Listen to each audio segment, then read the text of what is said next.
अक्षय तृतीयेच्या मुहूर्तावर मुख्यमंत्री देवेंद्र फडणवीस हे यांनी गृहप्रवेश वर्षा निवासस्थानी केलेला आहे।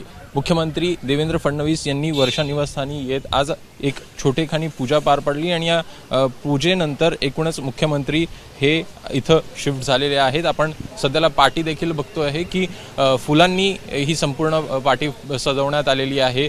फुलांची आरास देखील आपल्याला पाहायला मिळते आहे। देवेंद्र सरिता गंगाधरराव फडणवीस अशा प्रकारची ही पाटी संपूर्णपणे इथं आपल्याला लागल्याचं पाहायला मिळते आहे। एकूणच मुख्यमंत्र्यांचं अधिकृत शासकीय निवासस्थान हे वर्षा बंगला आहे आणि या संदर्भात अनेकदा आपल्याला प्रश्नचिन्ह उपस्थित करण्यात आलेले होते की मुख्यमंत्री देवेंद्र फडणवीस हे वर्षा निवासस्थानी कधी शिफ्ट होणार, एकूण ते जाणार की नाही, अशा प्रकारचे प्रश्न हे विरोधकांकडून उपस्थित करण्यात आल्याचं पाहायला मिळालेलं होतं आणि त्यानंतर मुख्यमंत्र्यांकडून या संदर्भात स्पष्टीकरण देखील देण्यात आलेलं होतं की मुलीची जी परीक्षा आहे ती अद्याप झालेली नाही आणि त्यामुळे मुलीच्या परीक्षेनंतर आपण मे मध्ये साधारणपणे शिफ्ट होऊ असं देखील त्यांच्याकडनं सांगण्यात आलेलं होतं आणि आता पाहायचं तर गृहप्रवेश आपल्याला आज झाल्याचं दिसतं आहे। सोबतच जी मुख्यमंत्री यांची कन्या आहे दिविजा, हिला देखील 10वी मध्ये आपल्याला 92% पडल्याचं या संदर्भातलं ट्विट हे अमृता फडणवीस यांच्याकडनं करण्यात आल्याचं आपल्याला दिसतं आहे आणि एकूणच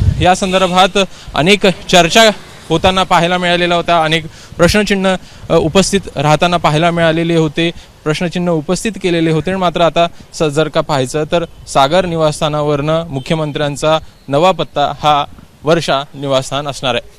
कॅमेरामॅन मनोज जयस्वालचं अभिषेक ठळ, एबीपी माझा, मुंबई। एबीपी माझा, उघडा डोळे बघा नीट।